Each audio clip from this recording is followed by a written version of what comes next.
Добар ден, почитувани гледачи! Ја започнуваме петтата сезона на дебатната емисија Прашалник на ТВМ телевизија. Како што и најавивме претходно, годинава новитет е тоа што вклучуваме и толкувач на знаковен јазик. Со цел нашата емисија да ја приближиме и до нашите сограѓани со уштетен слух.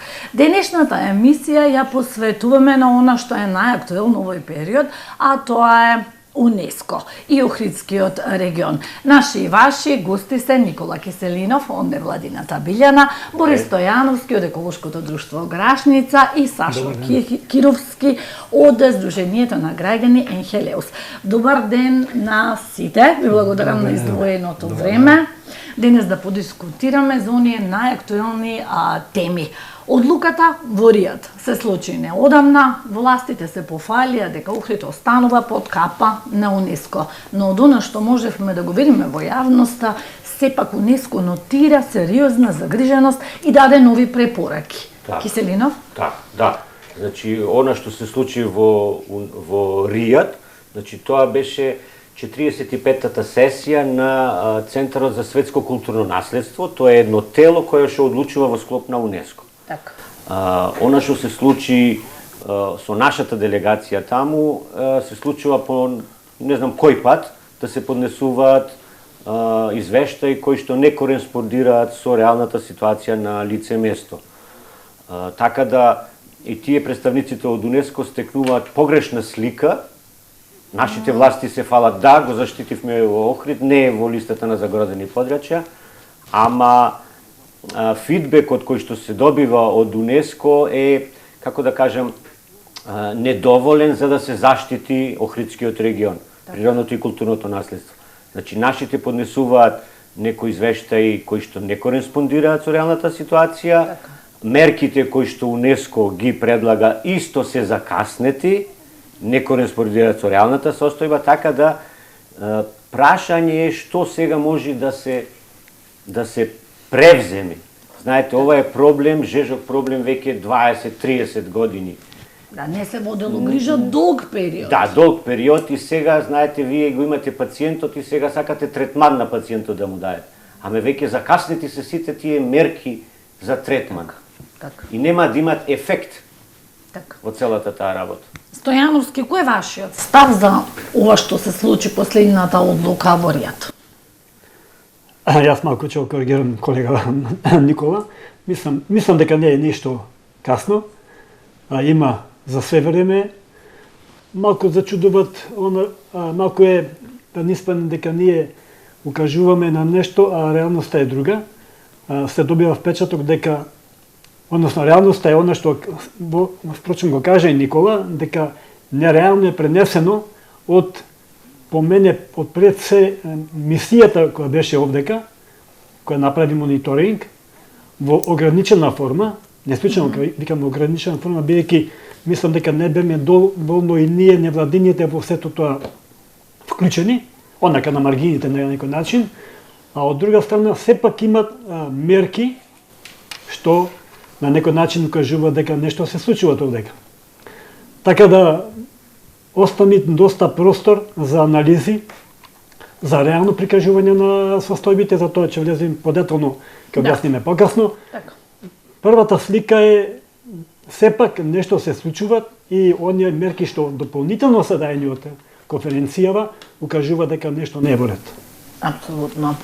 Кировски и вашиот став ме интересира. Значи, власта нереални извештаи, лажни извештаи на некој начин понесува пред УНЕСКО.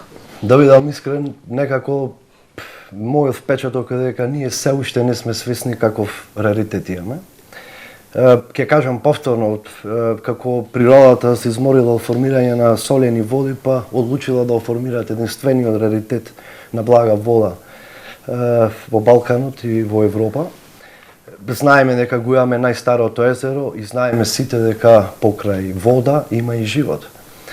Јас им благодарам на представниците во УНЕСКО што се грижат колку толку за Охридско езеро, а ние и минатиот пат кажавме и сега кажавме некако немаме слух или немаме капацитети да го заштитиме најстарото езеро во Европа. 11 препораки не се малку, да бидам искрен, 11 препораки не се малку. Да, а во нив се нотира и загриженост. Со 11 препораки е голема загриженост. И не 12, се извинувам, да. 12. И не се мали препораките. Так. Една од тие препораки ќе ја начинам сега, Никола повеќе е информиран за таа тема, тој ги има директно извештаите од УНЕСКО. Токму е онаа препорака и минатиот пат кога дебатиравме, тоа е Маутскер. Се работи сепак за еден значаен комплекс, кој ние како невладени организации и во локалната самоуправа имавме едно излегување, малку беше тензично, меѓутоа емоциите да се заштити, најстарото езеро ја се заштити, појасот каде што човекот живеел во минатите покрај езерото, нас ни е приоритет и таа љубов нема ние да ја прекинеме, до крај ќе одиме да го заштитиме езерото. И сакам уште една работа да се надоврзам, значи езерото во ваков облик е 6 до 8 милиони години старо. Испратило многу и многу човечки генерации и нас ке ни испрати, нашиот веќе 100 години, ето максимум да кажам, меѓутоа што ние ќе направиме за да го заштитиме. Така е. Само како може интервенција да направам, ме подсети малку Саше, ето може да остана малку недоискажан во првиот дел. Јас бев од нас присутните овдека единствениот, покрај уште едно здружение друго од Охрид, на средба со делегацијата на УНЕСКО, која вршеше мониторинг. За жал, на неколку здруженија не му беше овозможено да присуствуваат на таа средба од непознати причини, не по кривица на гостите, но по кривица на организаторот на таа средба. Сам да кажам дека на таа средба имаше жестоки укажувања во однос на она што се случува. И од тие што беа тука присутни. Да не кажам со отворени карти, а од тоа што се, барем тука што се зборуваше, испега дека во овие документи во извештајот не е баш ништо ставено. Така.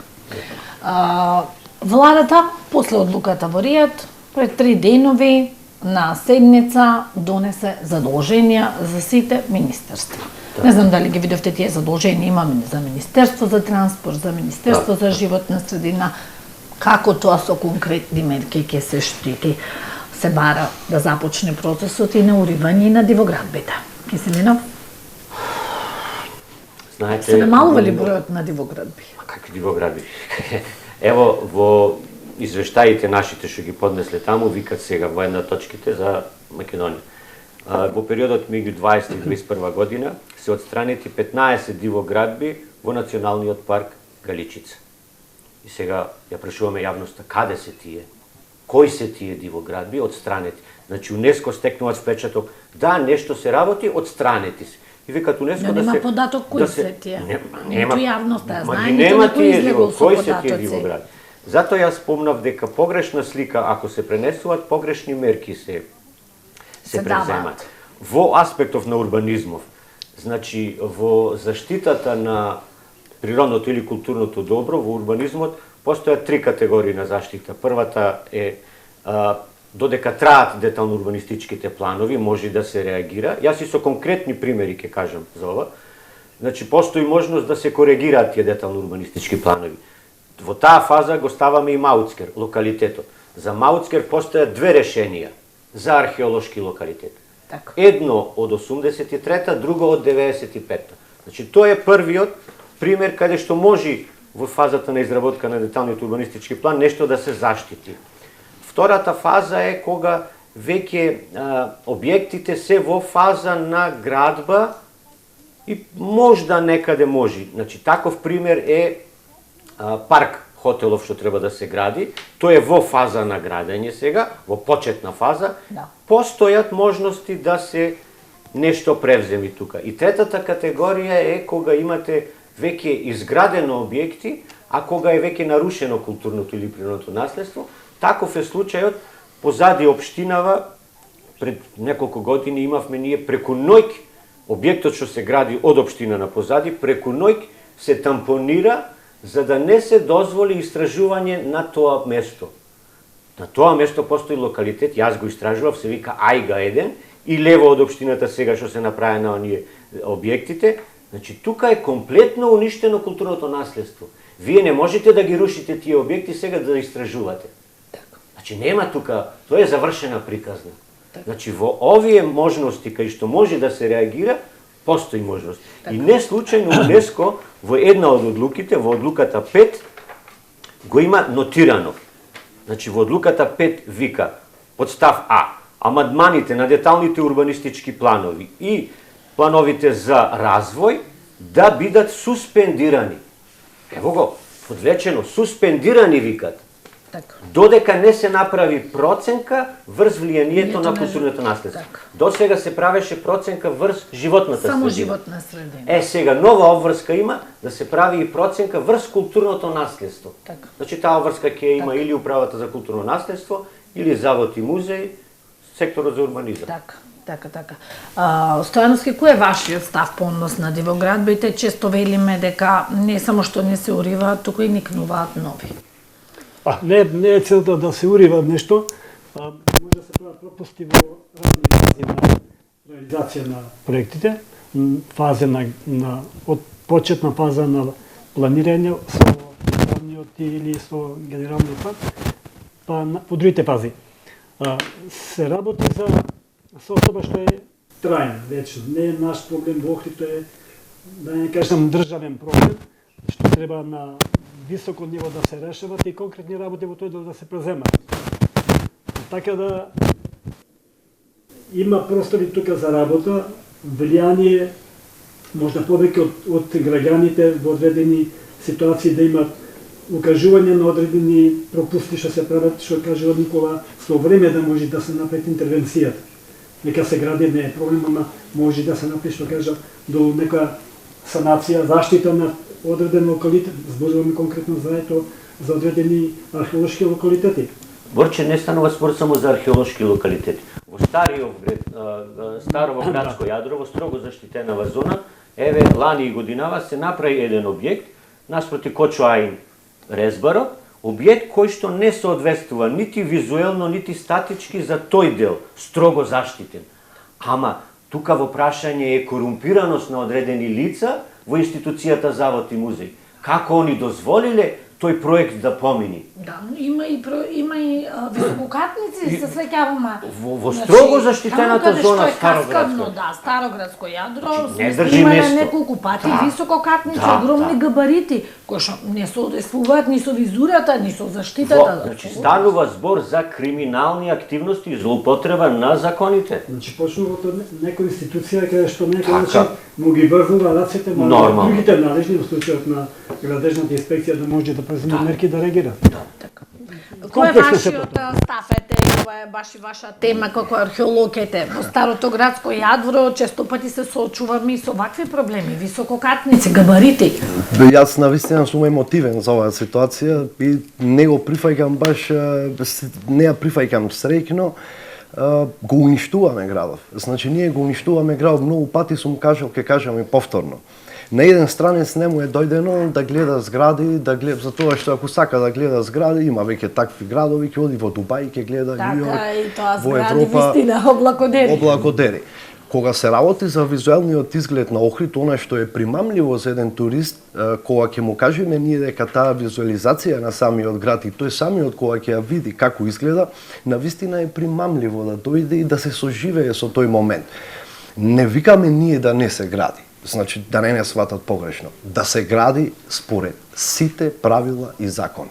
Значи, убаво налагат и УНЕСКО, убаво налагат и законите за заштита на културно наследство, каде што кажуваат дури и за тие згради што се, да имаат визуелен изглед, да бидат како автохтони, да делуваат на моменталниот изглед на Охрид. Не е застаната дивоградбата, нормално е, Охридското езеро, кажавме, знаеме сите дека е преубав раритетен елемент, да речам, во светот на земјинава топка и секој кој транзитирал... Атрактивно е, сака тука да купуваат, има и бизнес интереси, се сака да се гради. Тоа е и еден од проблемите, за самата убавина кој има езеро, меѓутоа ние мора да ги почитуваме законите кои го штитат самото Охридско езеро, а и многу пати сме кажале дека со поголемата дивоградба, односно со поголемиот фонд на изградени објекти, пак ќе кажам, значи ние немаме колектор. Во однос на бевме сите тука тројца, бевме исто за законот кој е новиот закон за заштита на Охридското езеро, имавме стварно бурни реакции за тоа што прво најдовме една сериозна грешка, тоа е во член 8, така се сеќавам, каде што инфраструктурните објекти и објектите од културно наследство ги ставаат буквално како да немаат никакво значење. Инфраструктурните да, меѓутоа вие да ги ставите културните објекти да нема никакво значење, на што јас му сугерирав и знаете што ми рекоа министерство, тоа грешка е. Чекајте, вие закон правите за најстарото езеро во Европа или за Бара разговараме? Ако разговараме за Бара, тоаш нема потреба да сме таму. Закон од 6 страни. Јас навистина бев да кажам, емотивен и многу се изнервирав за да работиш во Министерство за култура, да си човек во Министерство за животна средина, како интелектуалец, да земате толкава голема плата и замислете на повеќето невладини организации, му рекоа писмено ќе ви одговориме, мора да го правим, само реков, јас сакам мене лично да ми одговарате веднаш, за тоа што писмено знам нега после 6 месеци, една година или никогаш, нема да вратите и реакциите за законот и ние како невладини организации уште не се застануваме никако, значи никако да нема јавно предпријатие. Поучени сме од таа тема, затоа што и електродистрибуција или Евана беше јавно предпријатие, па го продадоа. Што значи тоа? Тоа значи дека ова јавно предпријатие може да биде лесно да се прават малверзации. Ние знаеме, дел од јавните предпријатија се сочини многу вработени со кривични дела, дека ова јавно предпријатие нема да го продаде, ја верувам дека можат и тоа да го направат, а со тоа го губиме и Охридското езеро. Не верувам, едноставно не можам да верувам во оваа структура. Што и да направи, не верувам, затоа што сведоци сме, уште еднаш ќе кажам дека веќе едно такво јавно предпријатие како што беше Евана го продадоа. Да. Токму тоа беше и нашата следна тема околу нацрт законот и јавната дебата. Малку околу да се вратиме само на секунда околу организацијата. Еден многу важен. Да заокружиме таа тема, да. Важен момент што го презентирав и пред делегацијата, мониторинг делегацијата на ЮНЕСКО. Во прашање се дури и легалните градби. Там го спомнаме случајот со Бејбудерна Сабата, каде што детални планови, по моје сознание, наше сознание се менуваат, каде што било индивидуално станување, се оди на згради, кои што станови, пред се јавна тајна ги купуваат жители набор од Охрид. Тук има две работи. Прво, знаеме сите охриджани дека тие, токму во тие таквите, не само тука, и во сите делови на градот, тие домакини, тие се станиздавачи. Доаѓаат од Скопје, карикирам, од Битола, 15 дена е газдава, 3 месеци се негови клиенти. Тоа е едниот момент, каде што ние охриѓаните во тој дел што сме станоиздавачи губиме, имаме конкуренција нормално, губиме во сето. Нелојална конкуренција, бидејќи тие никаде не пријавуваат туристи, не плаќаат туристичка таксова, ние позната тема и ја работевме сега скоро. И уште нешто тука е поврзано со сето тоа, тие објекти, тие градби не се влезени, се наќам се малку чудам на колекторот, ќе продолжам на таа тема. Не се влезени во проекциите за онај капацитет пречик на колекторот, кој што треба да ги опфати. Дополнително што ќе оптеретува колекторот, што и онака е нефункционален. Така. Пред да преминеме на друга тема, дали можеме да направиме една пауза за куси реклами и продолжуваме со овие што сакате ќе се гледаме. Почитувани гледачи, кратки реклами.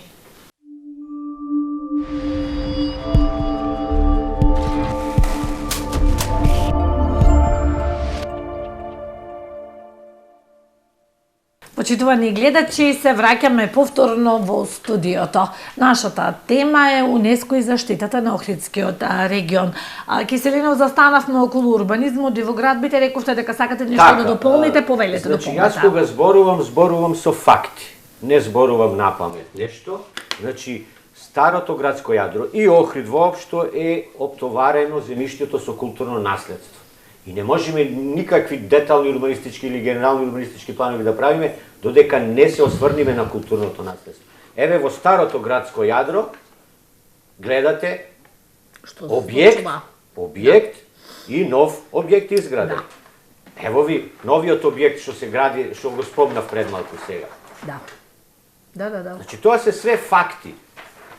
Со препораките на УНЕСКО предходните 19, таму беше предвидено од вкупната површина на парцелата 50% да може да се гради објектот.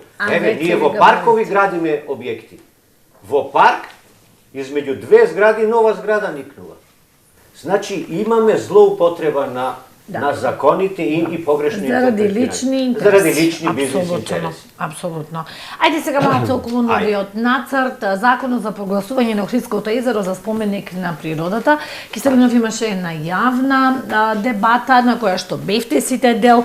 Кировски веќе ја начна оваа тема околу формирањето на новото јавно предпријатие, но сите сме свесни и во каква состојба се сите јавни предпријатија задавени во долгови во земјава. Баш она што го спомнавте вие, во каква ситуација се. Ево јас некои статистики извадив. Значи, државните јавни предпријатија на ниво на град Скопје 163,8 милиони евра се задолжени, од тоа Македонски железници на 34,5 милиони евра е задолжена. Страшни долгови.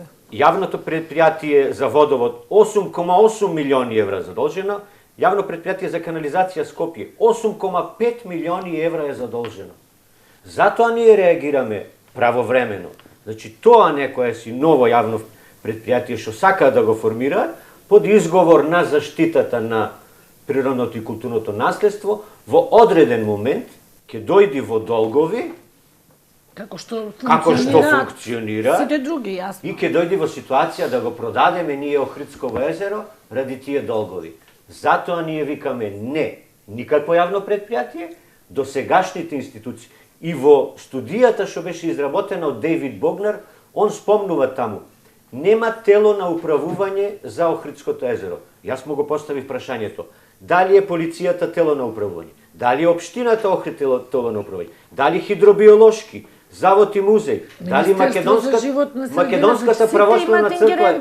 Значи, има околу 15 субјекти кои што управуваат, институции кои што штитат, значи заштитуваат, казнуваат и што потреба сега ние од некој ново си јавно предпријатие. Така. Значи тоа е само изговор колку да се презентира. Има јавно предпријатие колекторски систем и тоа го имаме. Галичица националниот парк Галичица. Ново јавно предпријатие ќе значи ново оптеретување за Охриѓани, претпоставувам. Тоа јавно предпријатие ќе биде партизирано со партиски војници и ќе заглави со долгови. Директорски плати, заменици директори, Ајде ден ќе го изгубиме ние. Ние рековме, Охридското езеро јавно, приватно, национално добро е.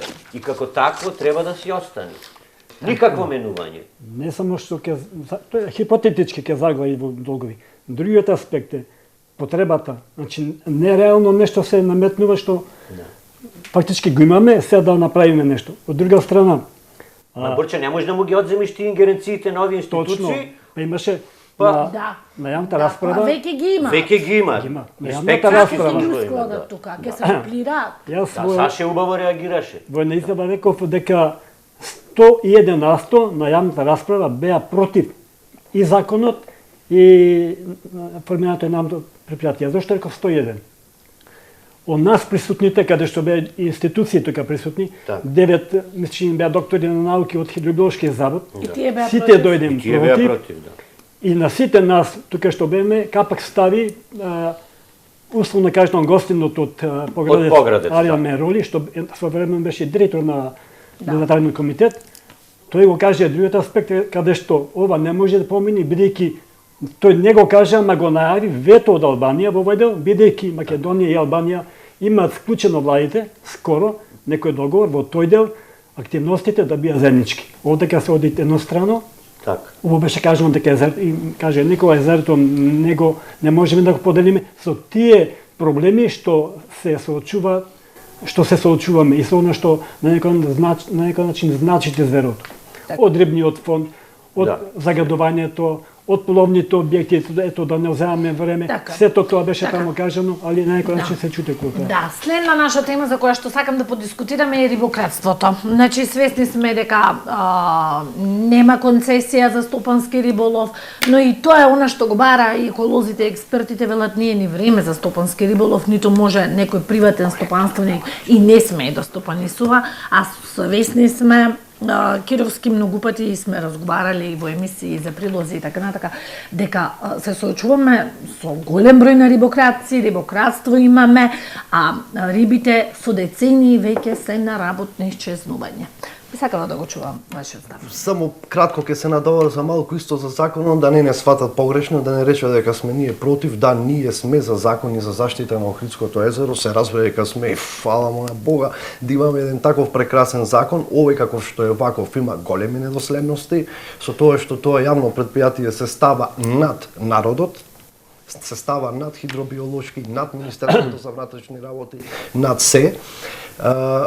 Физибилити студијата можеби беше добра, меѓутоа не беше офатена албанската страна, тоа е сериозен проблем, езерото нема ниту политички аспект, ниту пак и национален аспект. Кога се прави таа студија, се прави на целото Охридско езеро и како са ние ќе го заштитиме само од македонска страна, од албанска ќе оставиме да биде уништувано.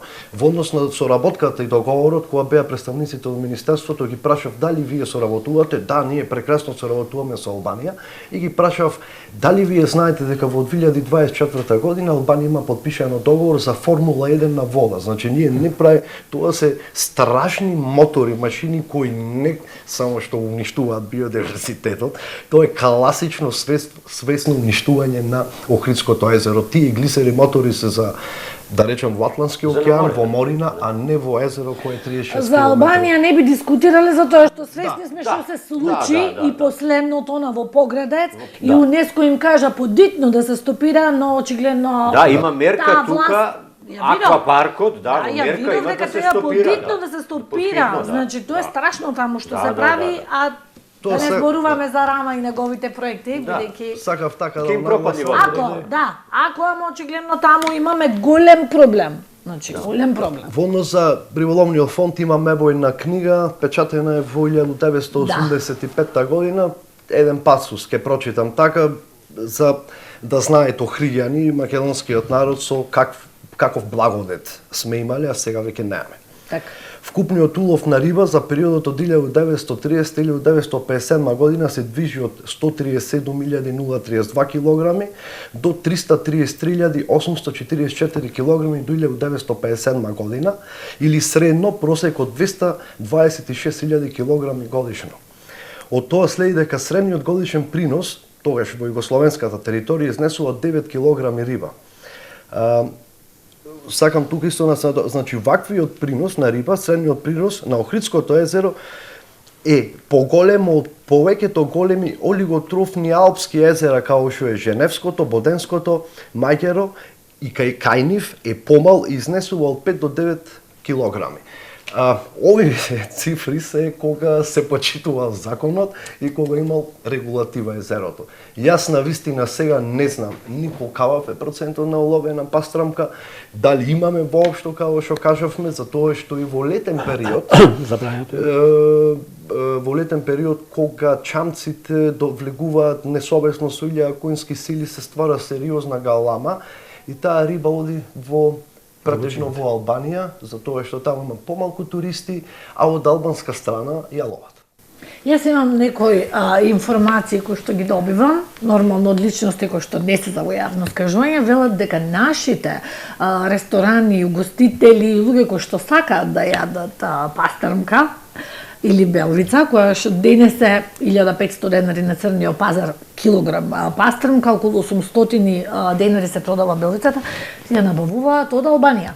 Да, тоа е точно и сакам уште еднаш во јавно во исто за тој законот, ајде да кажам, меѓутоа во јавно ние како невладина организација се нудиме до Министерството за внатрешни работи кога ќе биде мрестот на Охридската пастрамка заедно со МВР или езерска полиција да патролираме 24/7. Со тоа што сметам дека така ако тоа го направиме 5 години поред, сметам дека процентот на Охридската пастрамка ќе се зголеми.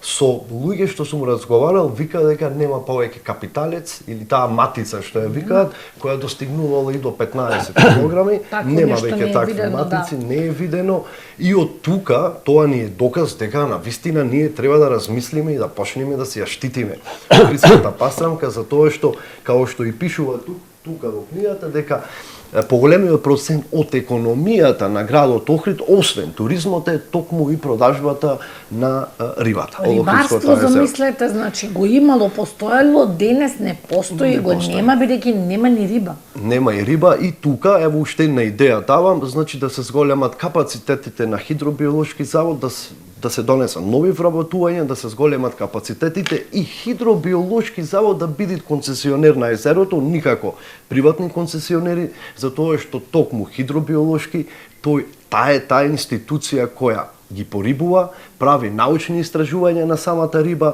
и се штити и го штити целото Охридско езеро. Ги порибуваше Нема порибување повеќе од 5 години, нема порибување со пастрамка. Сам да ве прашам, дали она, да речам, неконтролирано изловување на пастрамката и белвицата доведе денес да е таа на работно исчезнување? Што мислите? Тоа е само еден дел од причините. Саша спомна многу фино, овие глисери. Така. Природно бе луѓе и нас да ни бучи нешто на главата кога спиеме, бегаме, бараме чаре. Има сознание дека рибата е во длабочините. Тоа не е граница дали во Албанија. Во длабочините има некој сознание дека од луѓе што имаат некои инструменти, дури службите што се надлежни гледаат капиталци долу некаде. Со сонори ги гледаат. Да, и тие веќе се на некој начин тука живеат. Јас сето сум повозрасен малку од вас, го памтам и тоа време другото, во бившата Југославија. Ги памтам и инспекторите, бидејќи ме фаќа и мене, кога ќе влезах како дете да ловам скришум риби. Верувате, кога ќе дојдеше глисерот, дали да трчаме пешки по езеро или фрлај се чаре барај. Како можеше тоа да би заштитено? Може не беше тоа 100%, али имаше и да се лови, имаше и спортски риболов, може емотивно вака да се зборуваат прекрасни работи. Верувате, јас да не претерам, јас не знам дека имало во ресторан, не веќе не нарачувам кога да појдам. Години има во не сум Радожда и во Трпејца, еве јас ќе ви кажам, има во Радожда, во Калиште и во Трпејца, ако седните може да се нарачате и да јадете Охридска пастрамка. Барем еднишка во месецот. А верувам и во Пештани ќе најдете. Тие се местата каде што. Така да, тоа е дискутабилно, а околу начин на заштита имаше помина некои информации за некакви служби, ранчерски или друго, со долгогодишното искуство мое, во 30 и нешто години со бавењето со екологијата, со грашница, многу работи се направија. По наша иницијатива беше 10 годишната забрана, после рековме криви сме ние што таква иницијатива направивме. Уште полошо беше. Држи тоа Саша што кажа, значи појачани служби, хидробиолошки, полицијата, со надзор невладин. Некои велат дека и поради оние мрежи кои што биле, не ги разбирам јас, дека со нив најмногу се допринело до уништување. А во Албанија викаат се уште се лови секако и со динамити, и со мрежи, така овде кај нас не се лови, ја нема. Така да дискутабилно е и мерки во тој дел, значи што похитно треба да се носат. Итни мерки, бидејќи навистина би сакале ли да дополните нешто околу рибократството? Знаете, рибократството... Како да ја зачуваме, како да ги заштитиме овие ендемични риби кои што се живи фосили денес? Убаво рекоа претходните соговорници, значи само позаоштрени мерки. Така. Има институции, институции си имаат, нека си работат институциите и тоа е тоа. Така. Ајде да се вратиме малку на УНЕСКО. Често пати кога ќе дискутираме ние новинарите со вас, активистите, вие веливте, Охрид најдобро е да се најде на листата за загрозени подрачја, бидејќи сметавте дека на тој начин ќе допринесевме едноставно за поголема заштита. Да беше Охрид во загрозената листа пред 10 години ставен, досега ќе имавме резултати од тие мерки, реални и видливи резултати, ќе имавме и средства од УНЕСКО до локалната самоуправа или до министерствата, со кои што средства тие подобро ќе го заштите Охридско езеро. Вака сега, со овие нови извештаи што му ги поднесе владата нас, се пролонгират периодот за уште криминогени активности, уште за наредните 2 години, да речем, не знам уште колку, ќе се продолжи со загрозувањето на Охридското езеро, дали на природен или на културолошки аспект. Значи, само се раната се продлабочуваат само. Никакви конкретни мерки не се предлагаат. Да речат, еве ќе рушиме 15 диво изградени објекти во Националниот парк Галичица. Не се превземаат. Се нудат некои си feasibility студии, стратегиски планови, го имаме ние планот за управување на Охридско езеро. Значи, 15 до сега планови се направени, од сето то само на хартија останува.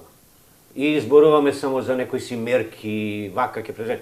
Треба конкретни мерки, видливи и да се видат, да се спроведуваат, а не само да се пишуваат по канцеларија. Значи, културното и природното добро да ги почувствуваат тие мерки. И нормално граѓаните кои што живеат на овие простори да ги почувствуваат. Така. А криминалот ќе се продолжи да се работи, бизнис, личните интереси повторно ќе продолжат.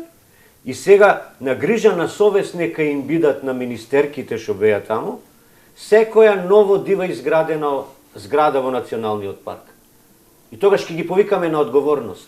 Нив. Што предлагавте таму, што презентиравте и што имаме сега? Ќе од пензија. Ќе одат пензија? Ама одговорноста останува. Стојановски, каква е соработката со власта? Ме слушаат ли како невладени, ве консултираат ли, спроведувате ли некои заеднички проекти во насока на заштита или едноставно се нема слух и нема простор за активистите? Па тие што спроведуваат проекти некакви се блиски до одредени политички структури, преку нив и до европските фондови, така да тешко се довега до некакви проекти. Ние сме мака по актуелни по медиумите. Ако приметвите, ќе се сложите со мене дека мака мачите да идикнете некој да каже нешто, да не кажем останаме последните мохиканци. Да. Ама убаво беше од страна на општината да имавме некој контра со аргументи да ни настапеше. Па немат контраргументи. Да, не доаѓа. Не доаѓа. Често кој ќе ги бараме за оваа тема. Да не остане не кажано, некако тема не појде повеќе во урбанизмот, рак раната.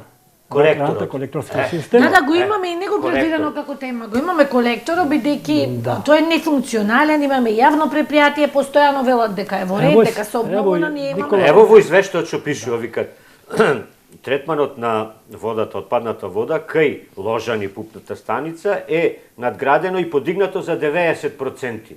90% го подигнале. Од капацитетот до сегашниот со доказ дека колекторскиот систем функционира.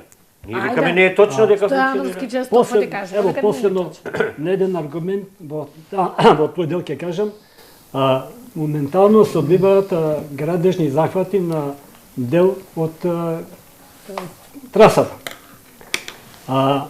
Веќе подолго време пупната станица во Далјан течи целата, мислам, не работи и сите фекали течат во Далјан, во реката. Јас бев со мои сработници таму. Страшна е сликата. Плюс оние бајпасовите што се подолу кај Грашница, кај стадионот, кај хотел Мизо. Чуте мене лето, не сакаме да правиме галама, да не испани дека ево, вие сте против, да ги бркате туристите. Ево се кажем, намерно не критикуваат, ако директорот тоа го објавиме, тоаш ги на бркаме тоа кажување, директор на колекторски систем господин Владо ни одговори дека е во рамките на тие преземања. Јавно ќе кажам, никој не му дозволи на директорот во таков случај да се прекини оттокот на водата и да оди во езеро. Во тој случај должни се каде што се работи, каде што е прекинато трасирањето на водата со цистерни да се црпат водата, да. Тие и до пупната станица. Ги исклучуваме се случува кој што беа се врнежите, ајде врнежите. Во другите случаи, значи треба да е оттука со цистерни, да е носат во Ложани, каде што и таму ситуацијата е иста. Имаме информација од наши пријатели што се убаат, имаат пуштено видео записка е што во Ташмаруништа, во веки со кануа не може да се едноставно густа водата од фекали. Кажува дека се пуштаат фекалиите директно во колекторот. Притоа, сакам да кажам, до сега не сум го кажал, ние сме зборувале на таа тема, ние нудиме едно решение. Ево, прв тоа кажувам мака јавно, да се реши проблемот овај дел кај нас. Трасава, значи санациите, ревитализациите се и соваш кажав преска со новите градби веќе помината работа. Ке се трошат пари, а нема да се постигне ништо. Ефект нема да има. По наше мислење решение трасава овде кај Лескајца кај што е школово, тука да би прекината колекторот, она што оди крај Грашница долу да се оди да проложи, али тука да е прекидно да проложи по туристички некаде Кунан Дундуков да се вклучи во новиот, во тој колектор, кој од тука натака треба да биде надграден да може да ги прими тие води. Ето сега, значи во овие врвни што беа се пред некој ден, барем на мојата улица Васил Стефовски, имам информација дека по градот беше хаос. Ама и не само таму, и на други места. И на други места. Да. Значи од самиот притисок на водата, шахтите нагоре се кренува. И се случи во сетата работа, да не смене дека тој дел е загаден. Последниот извештај што беше летово од Заводот за јавно здравје, 20 извештаи беа. Прв пат отворено кажа дека и во лето и ке Трпејца имаме проблем. И ке Пештани. Па имаме таму, Некаде втора категорија. Немаме ни колектор.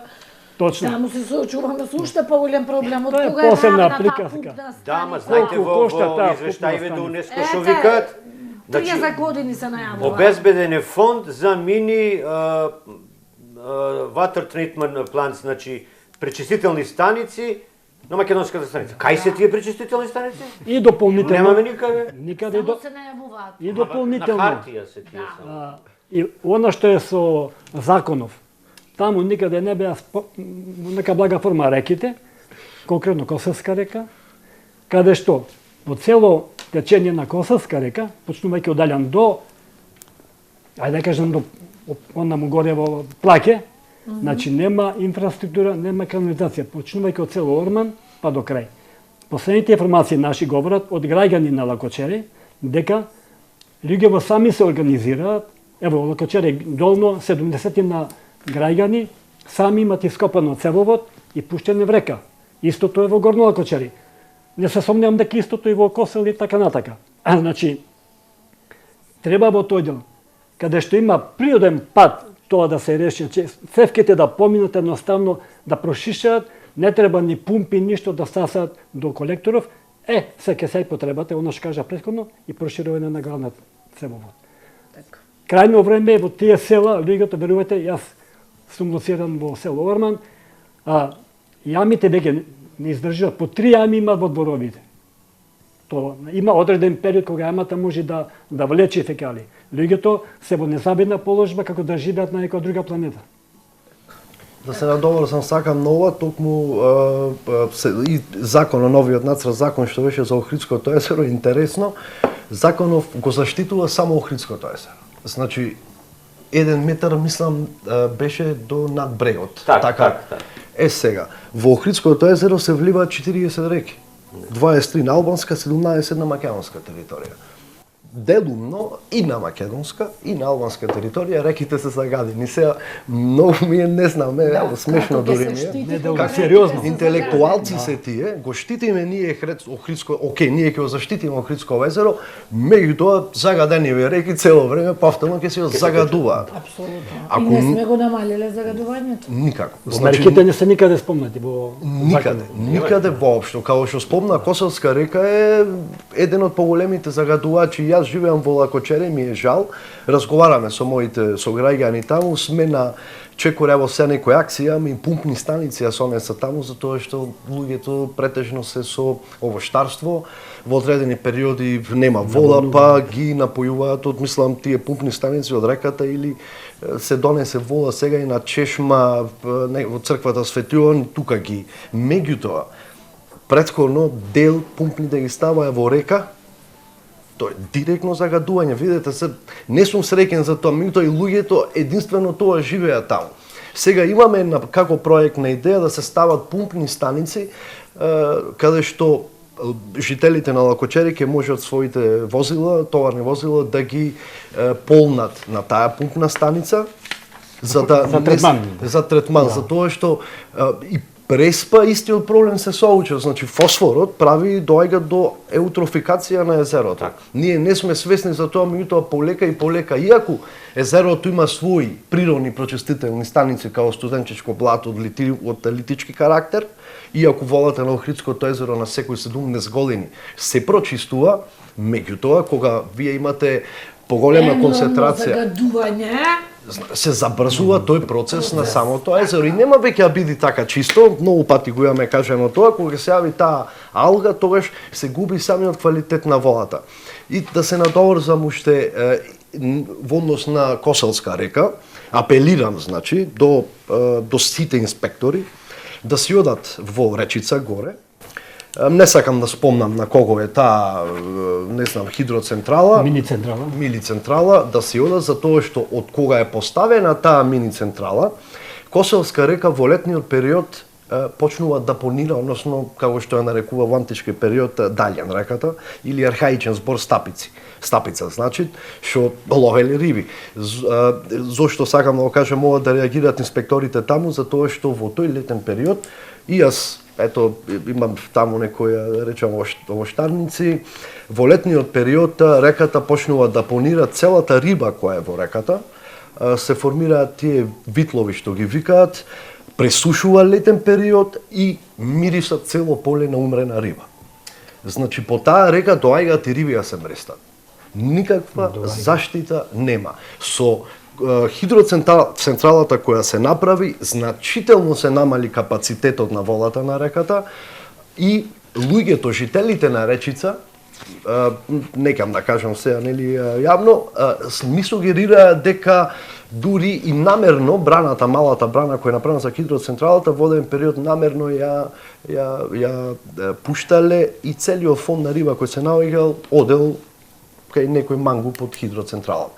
Апелираме веднаш инспекцијата да оди таму, да ја проверите, сега се прави дури уште и на поднеја хидроцентрала, да треба да сватат дека Коселска река е значајна исто како и Црн Дрин.